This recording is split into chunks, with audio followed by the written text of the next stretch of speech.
has worked heavily with the Muslim American Society. I'm really excited to have all of us here today for this conversation. I think it's an important and timely conversation.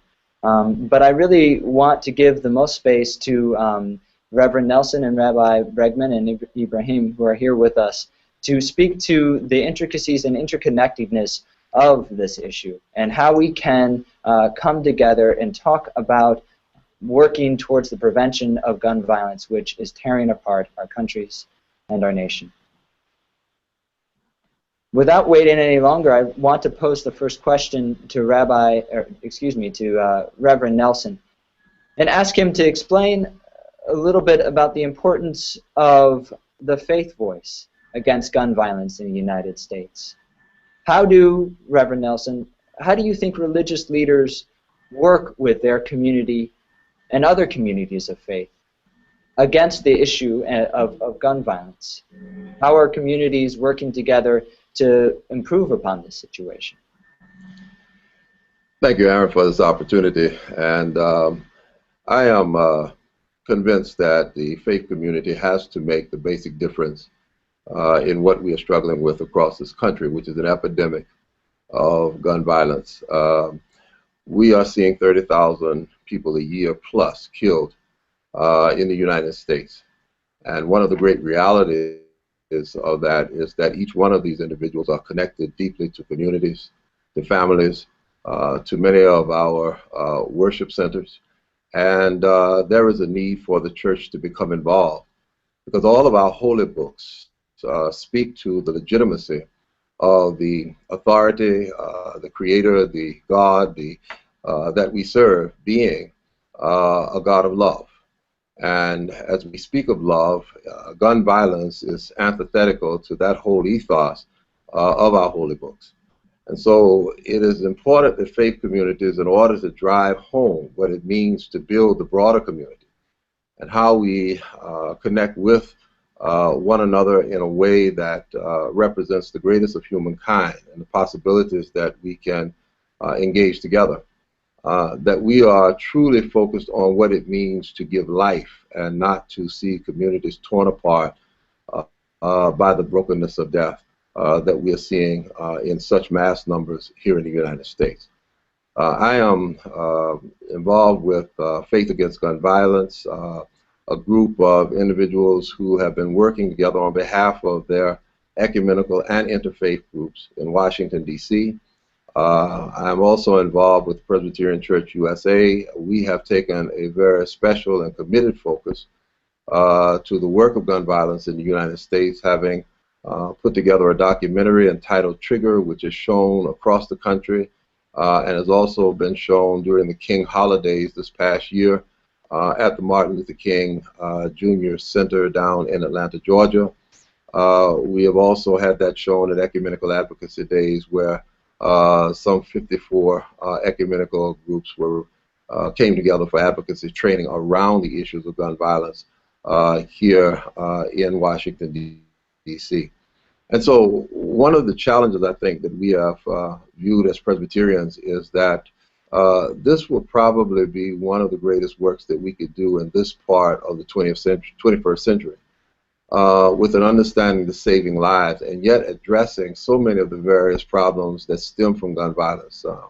The community, communities being torn apart, the issues of disabilities and mental illness, the issues of what it means to not have common gun laws in place, and yet the deep brokenness in our communities that creates the environment where we turn on each other rather than to each other.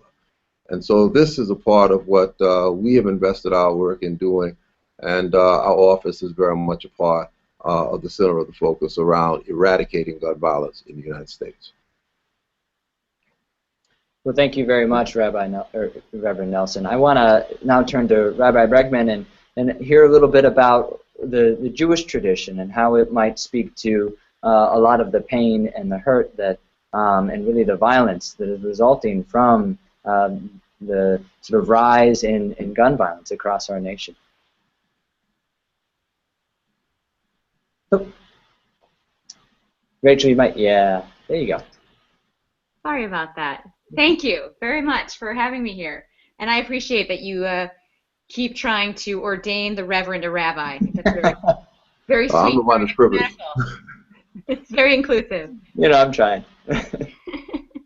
Well, in thinking about what what Reverend Nelson was saying about violence in our world, there are cultural systems that look at violence as a disease, as an epidemic disease, and that the way you would treat a disease, right, is you go to the source, and the source around violence usually has to do with hatred, anger, and isolation.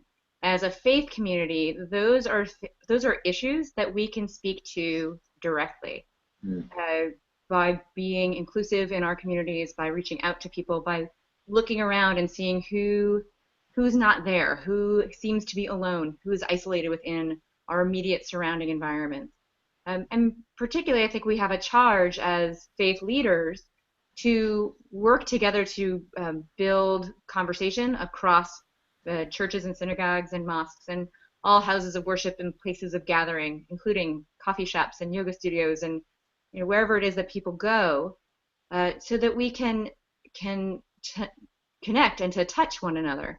That the less isolated we allow any individual to be, the the lower our incidences of violence of any kind are going to be. How can you hate someone once you know them, once you've shared their story, once you've shared that cup of coffee together, and shared that time together? It really is a critical shift that we can make. And as faith leaders, we touch on such a large percentage of our national population ultimately, right? I mean, so many people in America, and I'm sorry I don't know the numbers, but so many people in America are part of some kind of faith-based organization, some kind of club, and so we have the access to people. So let alone that it is part of our faith mandate, our various faith mandates to foster peace in this world. Just from a practical level, we have the opportunity to touch more people in a regular way and to have that ongoing conversation and dialogue that's so critical for making any kind of change, particularly this one, particularly at this time. Can you speak to a little bit, Rabbi, about the uniqueness or of the situation in Ferguson right now? What do you think has made this a point where the nation has really turned and begun to focus upon this issue of gun violence and prevention of gun violence more than in other times? Is there something? Is it unique or is it not?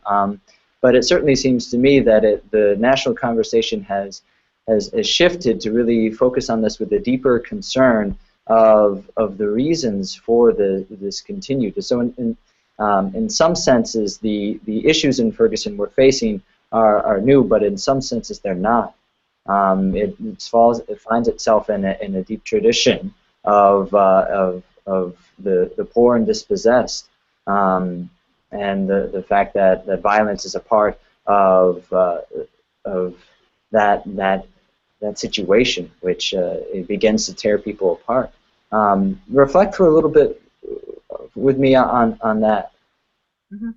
What strikes me as the same in Ferguson are the issues of race, the issues of violence, of course, of economic disparity, for sure. What strikes me as unique about this situation has been the community response. Hmm.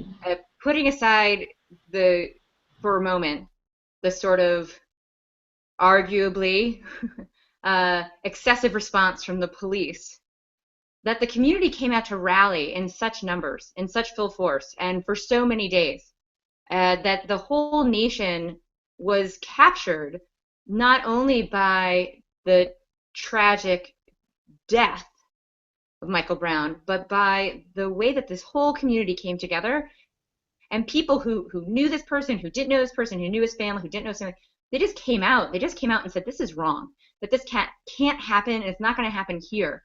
Even though it already had, right? They still came out and said, no more, and we have to put an end to this. That to me has been really remarkable in this situation. I think so much of that comes from the age in which we currently live, that we have the capacity to be so much more interconnected to one another through the technology that is available to us today. Case in point, what we're doing right now, right? We are three people sitting in different parts of the country, speaking to each other quite readily.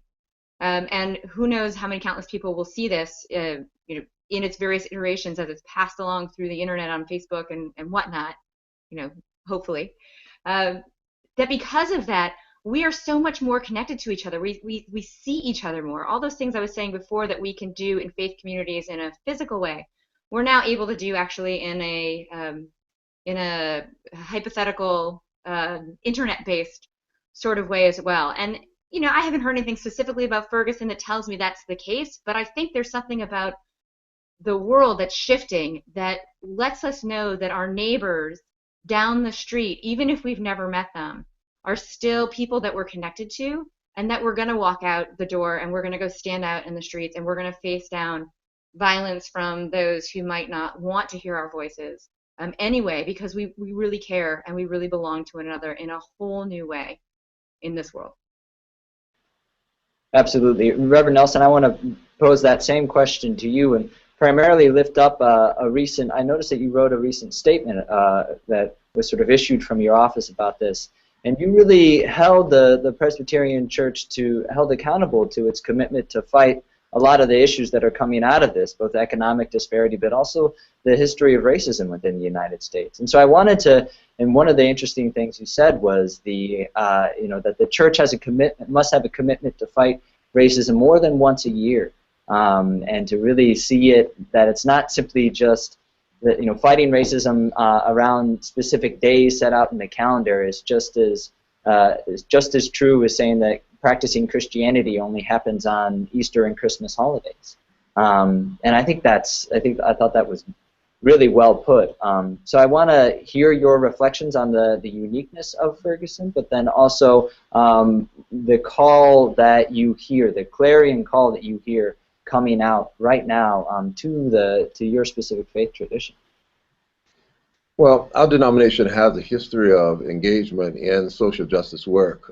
John Calvin, the founder of the Presbyterian Church, actually began public education in Switzerland and believed that the civil magistrate was the most important person in the life of a community, the elected official, and not necessarily the pastor. He was a lawyer, never held any ordained office in the life of the church, but believed deeply that we ought to be guided by the Spirit of Christ in everything that we do.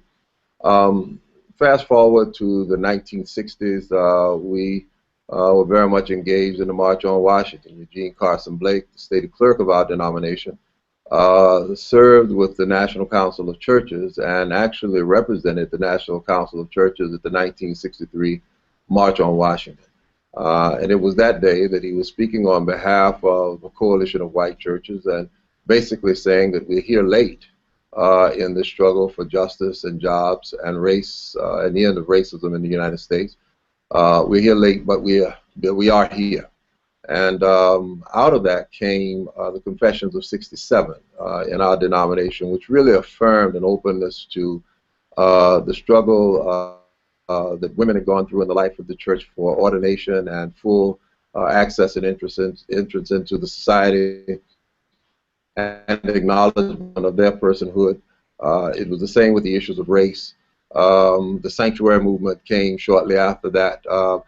We've had a progressive movement toward these issues of racism over the years. I will say that in recent years, we have not probably been as progressive as we should have been. There have been, I think, some struggles both internal to the life of the denomination with regards to the issue of race and inclusion, and has also been issues external that we have probably remained too silent on. I think the challenge today is to get away from believing that in February on Race Relations Sunday, that somehow or another that is our time to recognize the need to get beyond some of the racial barriers that we're facing in the United States, and to recognize that people live still in a very racist society here in the United States, and that we have a responsibility to address this wherever it may be. I think the uniqueness, however, of Ferguson is that Ferguson has brought race to the forefront in some very significant ways. a predominantly white police force, a young African American, 18 years old, who we don't know exactly what all of the details are, but certainly we are aware that he was about 20 feet away, shot by a policeman with a military weapon, left in the street for hours, bleeding out and dead, and uncovered for the community to see what had taken place. And in the midst of all of that, a family that is deeply in pain and had hopes, high hopes and expectations for this young man to make it. But let's not forget that a year ago, just over a year ago, we were sitting at a television at midnight, and Trayvon Martin's verdict came out of Florida, Sanford, Florida. And many of us in the African American community were very disappointed in the legal system, the judgment that took place in that particular trial, the verdict, and has watched, in a sense, the person who killed him while he simply went to go get Skittles and iced tea, hunted him down, in a sense, and killed him. Walk out of court freely and hear the judge say, "We have no more business with you." We are challenged in this nation to get beyond the belief that legal remedies are ultimately going to be the way of settling these type of blatant racist cases of death and murder of young boys and other African American males and females in our communities. The church has to step up and to do the work that needs to be done in helping to forge this racial divide, to build a basis upon which we can begin to collectively see our mission, role, and work together, and not just the church, but all faith groups. We have to find a way, once again, to build a context of love and community that is committed to facing the problems of historic privilege in the United States, of recognizing that we have a long dreaded history of enslavement, of mass incarceration, of brutal deaths, of hangings and lynchings, that we as a nation have still not adequately repented for. And I am convinced that in this day and age, what Michael Brown's death represents is another opportunity for us to rally around the need to take seriously the continued racism that is in every sector of our society, and to begin to build upon a new hope and a new possibility, ultimately for a new future. Thank you for that. I think that's. I think you've raised up a lot of wonderful points about how the Presbyterian Church, as a religious institution itself, has a tradition which it can draw from to address much of the of this violence that comes here, and that again that all of the faith traditions, especially at least that we've heard from here from Rabbi Bregman and Reverend Nelson, that we're working for peace, and we're looking to advance and inspire that through strategic and persistent and consistent activities and actions. And so I think that absolutely what you're talking about, Reverend Nelson, is right on. I'm really appreciative of what you said. But I want to ask then too, so what does a layperson need to have? What do they need as in terms of resources to engage in this sort of work? Are there things that you can point to? You've mentioned a couple of resources already, the video trigger that you mentioned, and I asked this because for all of the viewers, directly below this video, after our viewing and our recording, I'll work with Reverend Nelson and Rabbi Bregman to provide all of those materials for you. So I would like to sort of pose that to each of you. What are the resources that viewers and lay people need to engage in this sort of work in a really substantial way that moves us forward and begins a real and in-depth conversation about some of the issues that are all sort of coming up to the forefront here at a national level? Reverend Nelson, would you mind going first? Well, I think the first and primary resource are people who are willing to commit to dealing with the issue of racial justice in the United States. We're not even having the conversations in many quarters of our country to begin to deal with this. And It is important that individuals invest in an ability to come across racial lines and have the discussions that we need to have regarding how other people live across town. I am amazed at the number of individuals who, in our own ranks in the denomination, are heavily disconnected from Ferguson, who live in St. Louis. And one of the scathing articles that came out last week was a Presbyterian church that was interviewed in one of the Washington papers, and the whole issue was around Al Sharpton coming to town, and in a sense creating a stir and trouble. And one of the responses that I gave earlier this week had to do with the fact that Al Sharpton is representative of the gulf in conversation and relationship that local communities are having.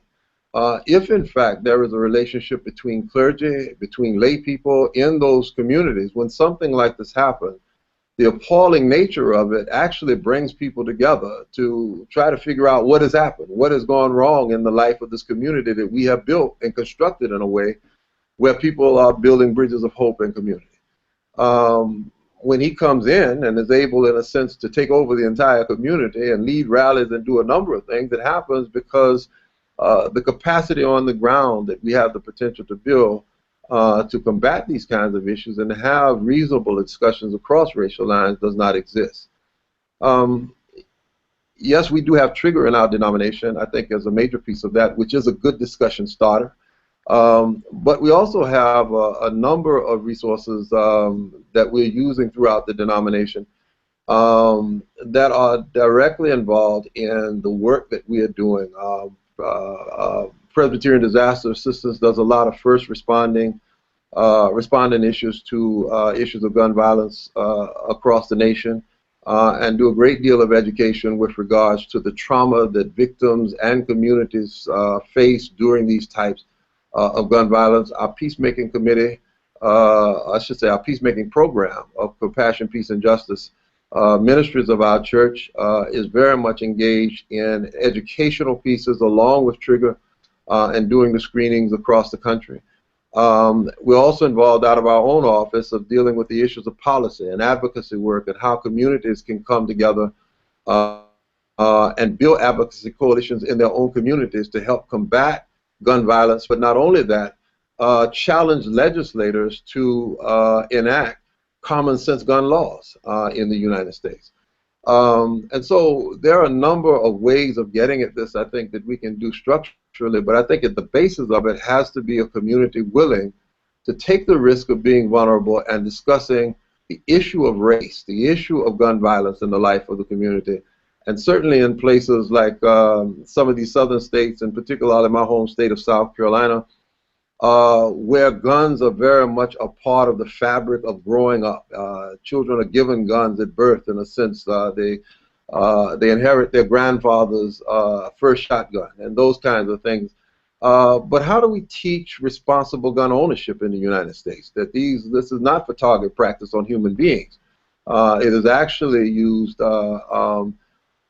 it can be used for sport, but it is also used for the protection of our homes. And that means that there has to be some level of aggression. Michael Brown's death was not a level of aggression when you're standing 20 feet away and shot 6 times. There's something wrong with that. And when police who are to protect and serve are engaged in it, it ratchets up fear not only in the life of the community, but it creates a very tense environment. And I think the outgrowth and outpouring of individuals going to Ferguson, as well as the some of the conflict that took place in the streets, are representative of the anger and frustration of not being able to trust those in law enforcement who are responsible for keeping peace. Absolutely. Rabbi Bregman, would you mind responding? What would you suggest? And I mean, I want to give you space to respond to Reverend Nelson there too, but I want to pose that same question. What are some of the resources, both sort of internal and human resources, having the strength to approach these vulnerable these conversations, which require honesty and a sense of history, while also a sense of vulnerability, but then also sort of practical resources that people might need and find useful in approaching these conversations? First of all, of course, to your point, Aaron, it takes a certain amount of bravery, right? It takes a certain amount of willingness and really, I mean, really bravery to step out there. There's a great line of text in the Torah or Old Testament or Bible, however you want to refer to it.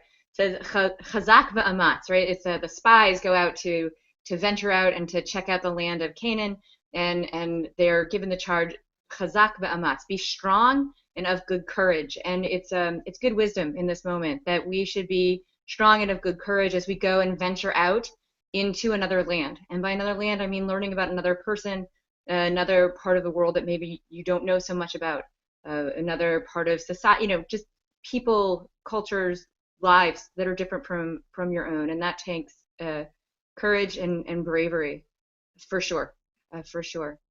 From a practical level, there's 4 ways to get involved in any issue. And in this specific instance, the issues are so complicated and so tightly interwoven, right? Race, economic disparity, gun violence specifically.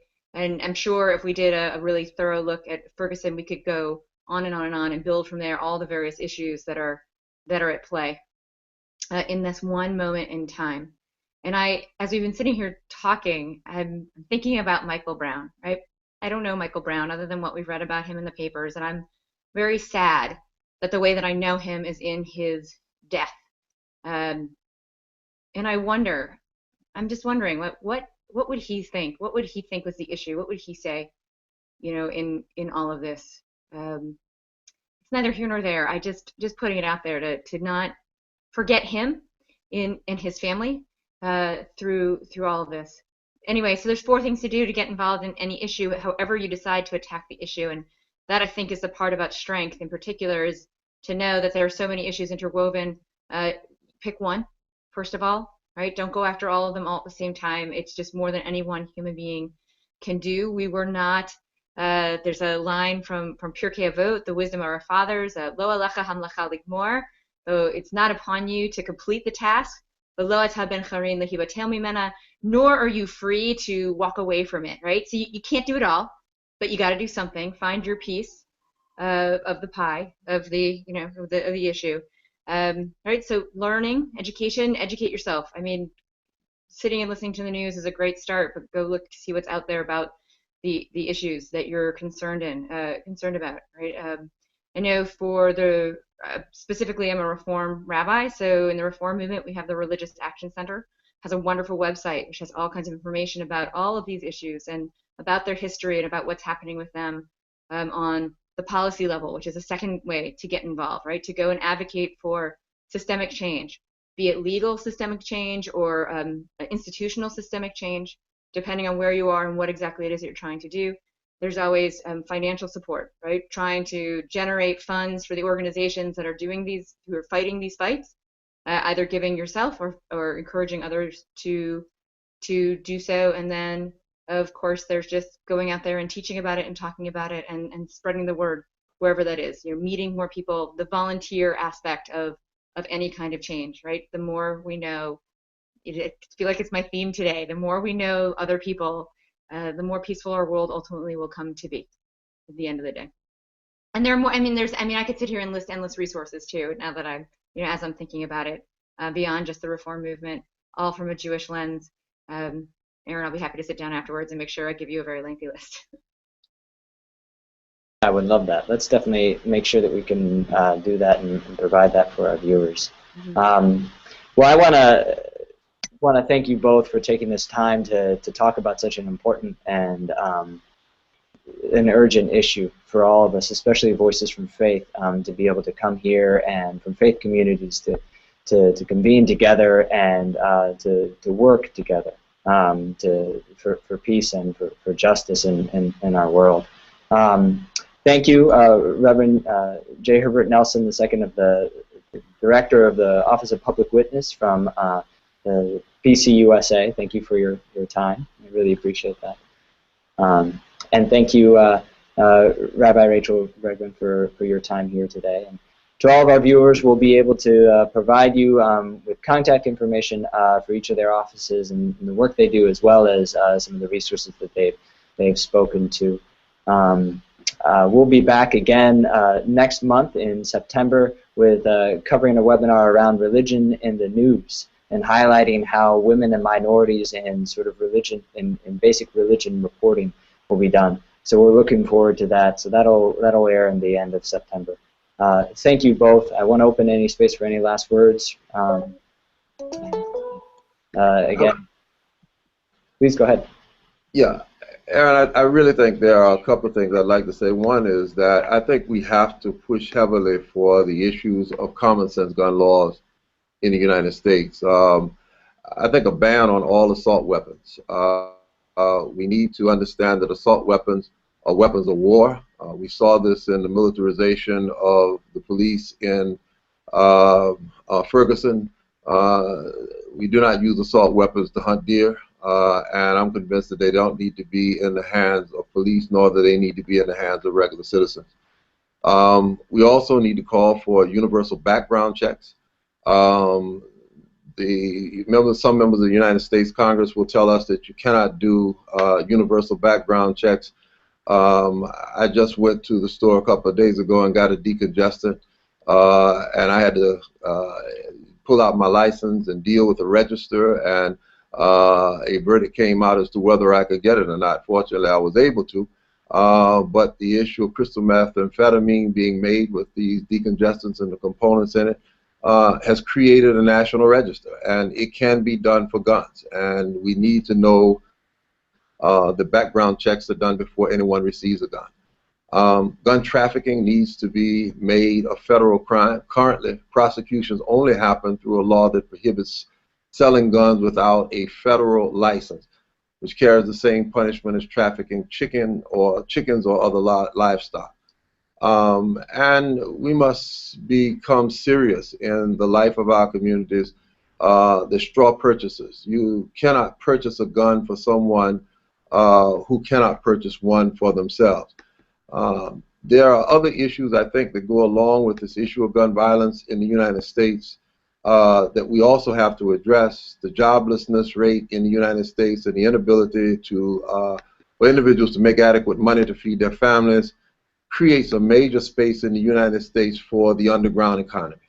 An underground economy is prostitution, drug running, and illegal guns, the running of illegal guns, quite frankly, are all protected by guns.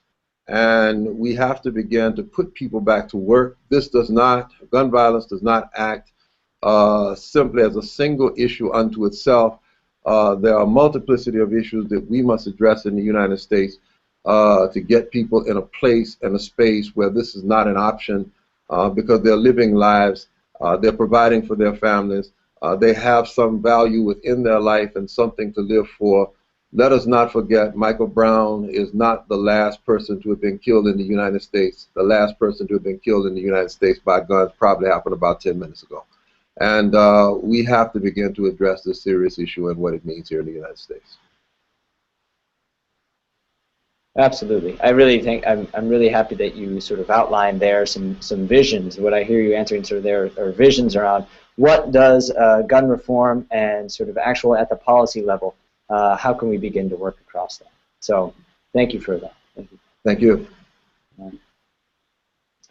Reverend, you're a tough act to follow. I thought it was really beautifully said. You know, the one thing I want to point out is that tragically, I don't know if you heard the story in Arizona yesterday. Mm-hmm. A 9-year-old girl Right. was at a shooting range with her parents and was shooting an Uzi and apparently lost control of the gun and shot the instructor. Mm-hmm. That it speaks to the universality of the issue beyond all the other things that we've talked about as being dividers, religion, race, class, etc. That this is everyone is affected by this violence, and what a plague it is and ever becoming in our world. Mm-hmm. There is so much to do, and you know, thank goodness for you, Reverend, that you've laid out so much of what can be done. There's so much to do. It's just, it can be overwhelming, but you know, good thing there are people like, well, you, and all of us to fight together and see what we can do to make this change. Mm-hmm. Mm-hmm. Absolutely. I mean, I'm inspired by both of you, I think, equally because of just the strength and the knowledge from your religious traditions that you bring to this deeply complex and very, at times, personal issue, and yet its universality that we are seeing increasingly. So I want to thank you both and wrap it up now. I believe we're about the time of cutting it off. Again, thank you so very much, Reverend Nelson and then Rabbi Bregman, for your time today. What a wonderful conversation. Thank you so much. Thank you. Thank you, Aaron.